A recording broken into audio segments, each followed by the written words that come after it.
Hey guys, Montana Drone here.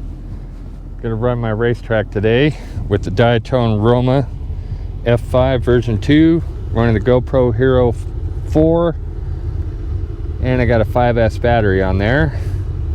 And I modified my DJI goggles to run analog with the rapid fire module. And I'll probably be flying the Mavic Air 2 while I'm out here doing it. By the way, my controller is the Radiomaster TX16s. So, just thought I'd give you a little look at where I'm flying. It's just right up the road from my house. I'm not too into the simulators. I mean, I like to do it, but there's nothing like flying the real thing. So, that's why I'm out here. I'm not getting much light during the winter. We just had a snow, warmed up to 32 degrees finally. It was 7 this morning.